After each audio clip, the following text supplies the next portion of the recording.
친구들, 샬롬! 친구들은 꽃을 키워본 적이 있나요?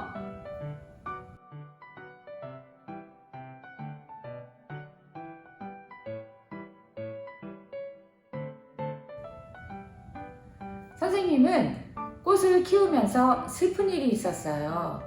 물을 주지 않아서 꽃이 시들시들해지다 결국 죽고 말았어요. 꽃을 살릴 수 있는 방법이 있을까요?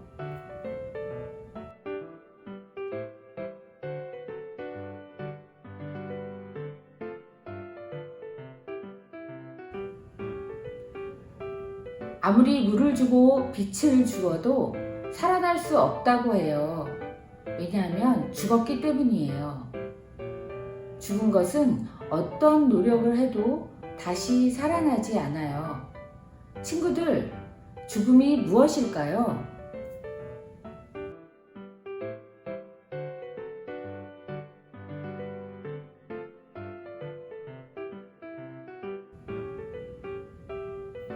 죽음은 생명이 없어지는 거예요. 생명이 없어지면 어떤 노력을 해도 살아나지 못해요. 친구들, 놀라운 소식이 있어요. 죽음을 이기신 분이 계시다고 해요. 죽었다가 다시 살아나신 분이 계시대요. 그분이 누구신지 함께 말씀을 나눠볼게요.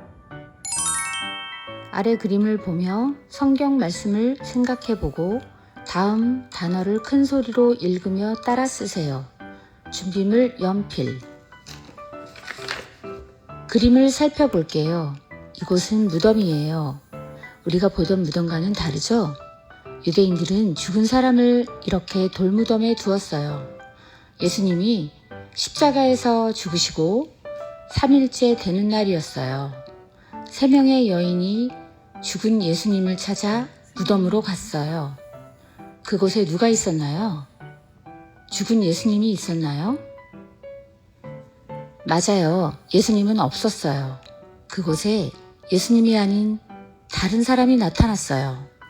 누구인가요? 맞아요. 흰옷을 입은 천사가 나타났어요. 천사는 세 여인에게 예수님이 살아나셨다 라고 말했어요. 누가 살아나셨다고 했나요? 맞아요.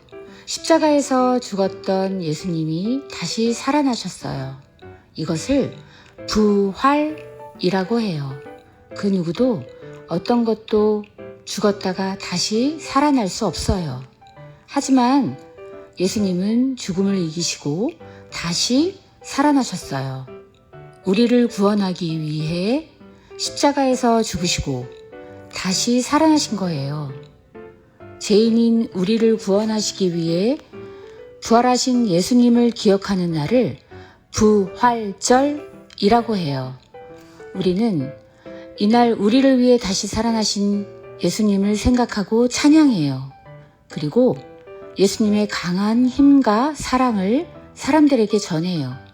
우리를 위해 다시 살아나신 예수님을 생각하며 글자를 따라 써 볼까요?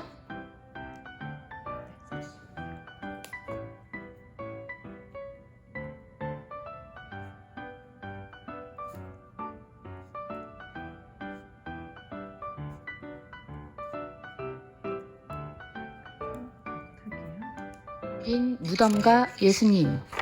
우리를 죄에서 구원하시는 예수님은 죽음도 이기시는 분이에요. 예수님의 무덤에 어떤 일이 있었는지 살펴보고 주변 사람들에게 전해요. 준비물 부록 공과 자료. 친구들, 예수님이 부활하시던 날에 어떤 일이 있었는지 말해줄 수 있나요? 오, 정말 대단해요.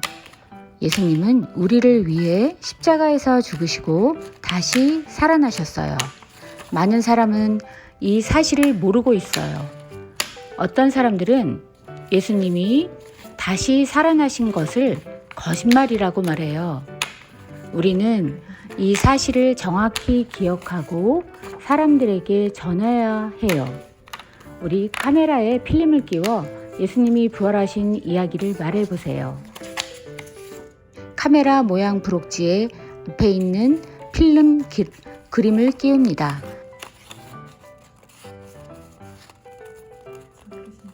카메라 구멍을 통해 보이는 그림을 보면서 어떤 일이 있었는지 함께 나눕니다. 잘 만들었나요? 이 카메라를 들고 사람들에게 예수님이 부활하셨어요 라고 예수님의 부활을 전해요.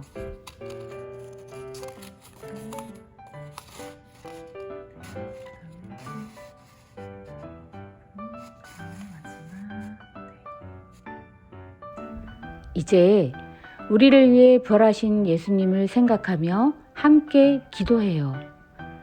부활하신 예수님, 우리를 위해 죽으시고 다시 살아나신 예수님을 믿도록 도와주세요. 예수님 이름으로 기도합니다. 아멘.